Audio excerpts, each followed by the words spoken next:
Good morning.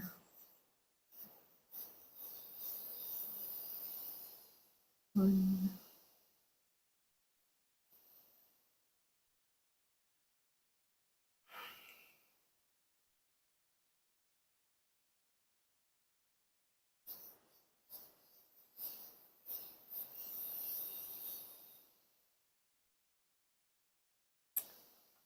What came forward here was an impulse, I guess you might say, a movement, responsive immediacy to meet that inquiry that somebody brought forward about the unworthiness at the core of the ego structure. With what we were working with, Sharon was beautifully offering and inviting us into yesterday. It seemed like this might want to be in that with us. So I'm going to do a few readings. Very helpful for me. This is a very popular, well-known piece of writing from a woman named Mary Oliver, who just passed away in the last couple of years from the States. She's touched so many people with her natural goodness, and she lived a torturous childhood, and I mean torturous, and found her solace and relief in the beauty that she found everywhere, including here. It's called Wild Geese. In the Northern Hemisphere, the geese kind of naturally know when it's time to leave, to go south in the fall, and that's what she's referring to. You do not have to be good.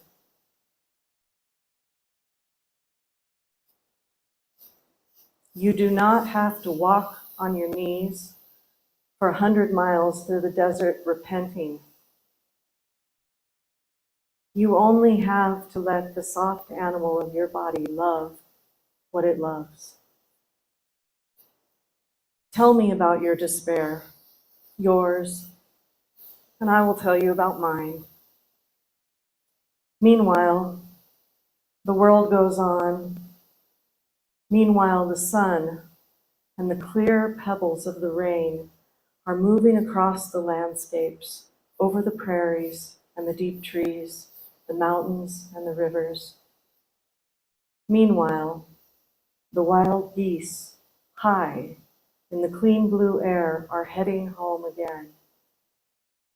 Whoever you are, no matter how lonely, the world offers itself to you, calls to you like the wild geese, harsh and exciting, over and over, announcing your place in the family of things. You know, we have such a idea deep down that we have to repent across that desert. Somehow we got to make up for something that isn't quite right.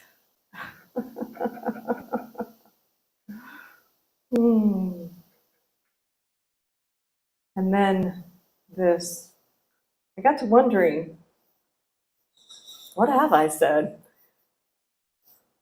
I went to something called The Heart of Being on the website, and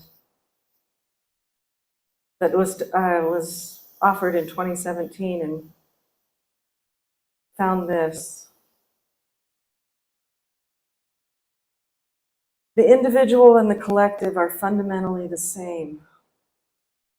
The collective is made up of individuals, and they are not separate, the one and the many. What is in one is in the all. What the ego considers to be mine or theirs is never anything but ours.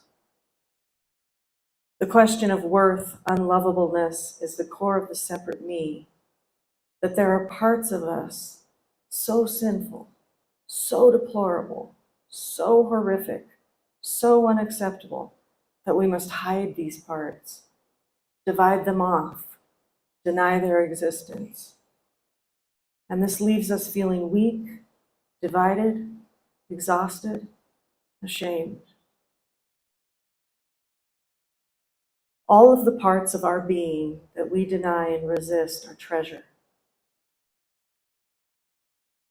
They lead the way to greater and greater acceptance and compassion, as they are one by one seen and felt directly in presence, which is love, and freely experienced without narrative.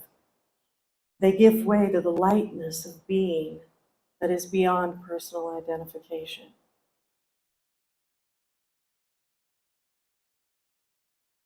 The ego will hear this as I have to do everything. I have to clean up my life and the world and all the problems and the suffering, and it will become immediately exhausted, weak, and disempowered. Understandably so.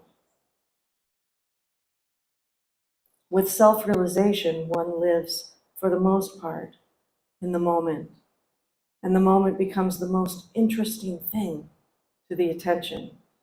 It becomes very hard to move the attention away from what is immediately presenting. So one isn't necessarily very preoccupied with how to serve, how to be good, how to repent, because it's obvious to the moment at hand. In this moment, what needs loved? How may I love in this moment?